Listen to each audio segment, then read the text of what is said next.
You know, an aerial photo of downtown Cebu City from 1936 reveals a very different skyline. Before World War II devastated much of the city, you can see historic places like Compañía Marítima building, old port areas, and clusters of pre-war buildings near Fort San Pedro. Just a few years later, Japanese occupation and the 1945 battle for Cebu caused heavy destruction, permanently changing the city's original landscape. That 1936 view captured a Cebu many people would never see again. During World War II, Cebu City suffered heavy destruction from Japanese occupation and later American air raids in 1944-1945. Historic landmarks like the old Cebu provincial capital area, parts of Colon Street, the busy Carbon Market, and port facilities near Cebu Harbor were heavily damaged. Many homes, churches, schools, and government buildings were reduced to rubble. The bombing intensified before the liberation of Cebu by American and Filipino forces in March 1945, leaving thousands displaced and much of the city devastated. Did you know Cebu City Hall traces its roots back to the American colonial period? The original city government offices were once located near the old provincial capital area before Cebu officially became a chartered city in 1937 under Commonwealth Act No. 58. As Cebu grew into one of the Philippines' busiest cities, the current City Hall became the center of major political decisions, wartime recovery efforts after World War II, and modern urban development. Today, it remains one of Cebu's most important government landmarks. Did you know Jones Avenue in Cebu hides a dramatic past? Jones Avenue, now officially Osmeña Boulevard, was once one of Cebu's most important roads during the American colonial era. It was originally named after American politician William Atkinson Jones, who supported Philippine independence through the famous Jones Law. During World War II, parts of the avenue were heavily damaged during the Japanese occupation and the Battle for Cebu in 1945. After the war, it became a symbol of Cebu's recovery and remains one of the city's busiest historic roads today. Did you know the iconic Cebu Provincial Capital was completed in 1938 during the American colonial period and was designed by renowned Filipino architect Juan Arellano, the same architect behind Manila's famous Manila Metropolitan Theater. Its grand white structure follows the neoclassical style, symbolizing power and governance.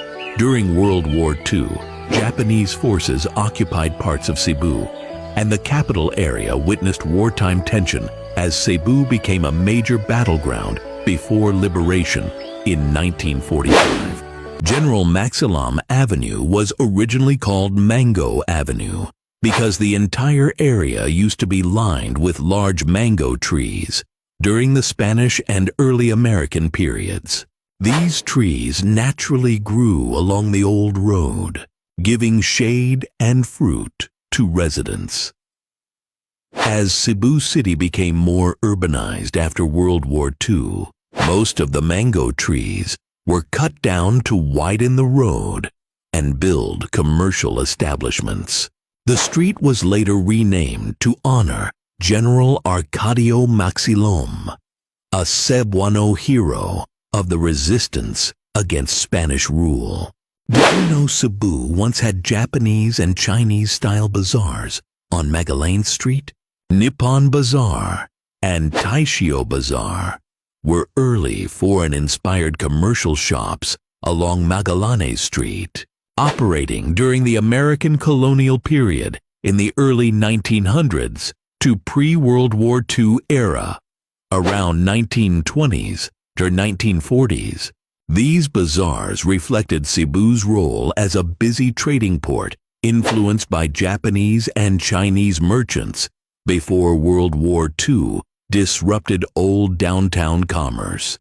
Did you know Compañía Marítima building was originally built in 1910 on reclaimed land near Cebu's old port and was first called the Fernandez Building?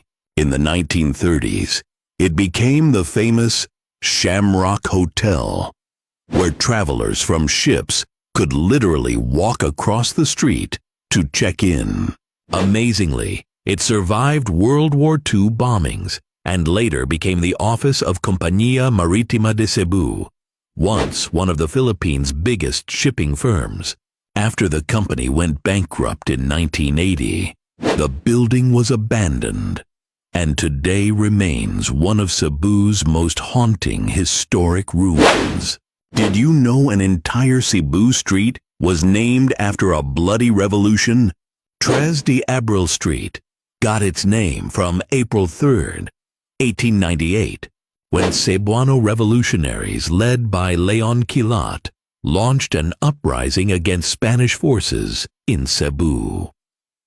The battle happened near present-day Tres de Abril area in San Nicolas.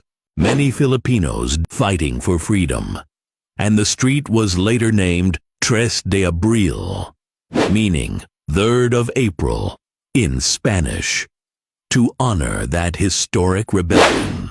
Cebu lost a historic church after surviving war.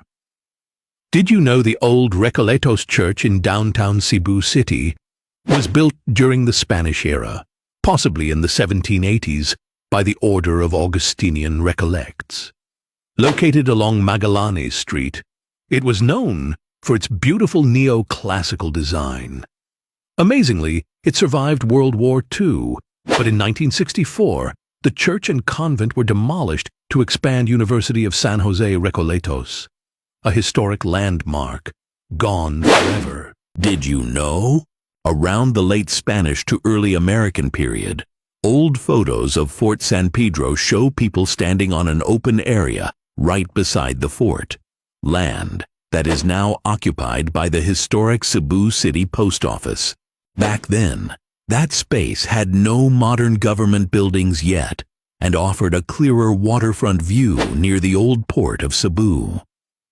It's a rare glimpse of how dramatically Cebu's landscape changed over time. Did you know Cebu's oldest fort once protected Spain from pirates and rebels?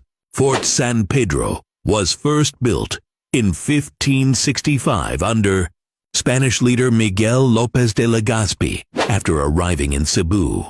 It started as a wooden defense structure to protect the first Spanish settlement from pirate attacks and local resistance.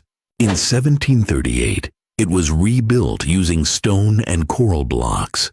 Over the years, it served as a military base, prison, and even a school during the American period.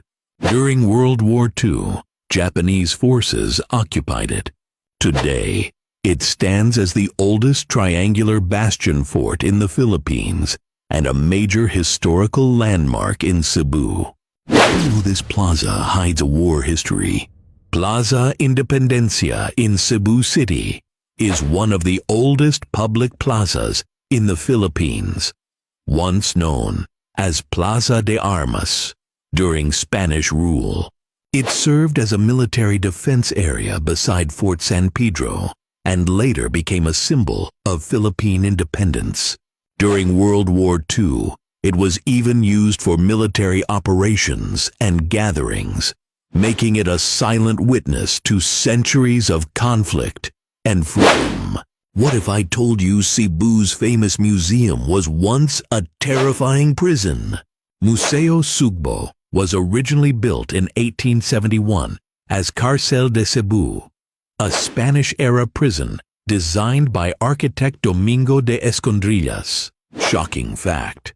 Many Katipuneros were jailed here without trial, and some were later executed at Carreta Cemetery. During World War II, Japanese forces also imprisoned guerrillas here after serving as a jail for over 130 years. It finally became a museum in 2008. Built between 1675 and 1700, the Yap San Diego Ancestral House was owned by Chinese merchant Don Juan Yap and his wife Doña Maria Florido during Spanish rule. Their daughter later married Don Mariano San Diego, which gave the house its famous name. Made of coral stones, hardwood, and clay tiles, it survived wars, earthquakes, and centuries of change.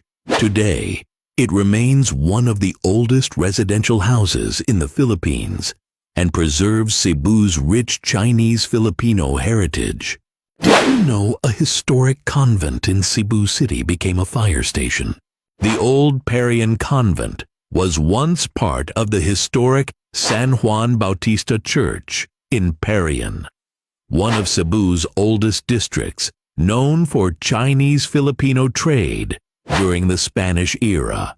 Built beside the church, the convent served religious workers for many years. But around the 1920s, as Cebu modernized under American rule, the old convent building was repurposed and became a fire station.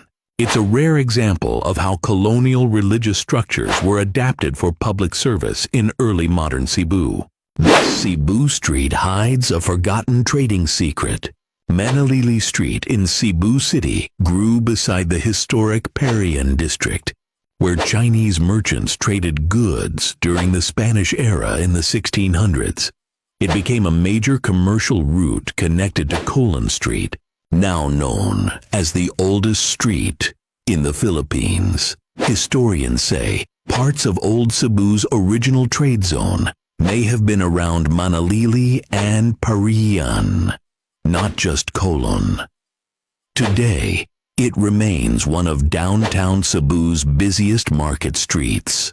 Pasil is one of Cebu's oldest coastal districts, originally developed as a fishing and trading settlement, even before and during early Spanish colonization in the 1500s.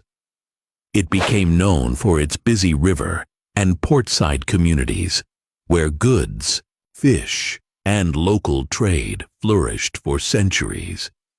Nearby, Ermita de San Nicolas de Tolentino is one of the earliest religious sites in the area, believed to have been established during the Spanish colonial period, 1600s, as a small chapel serving early Christianized residents. It reflects Cebu's early spread of Catholic devotion outside the main city center.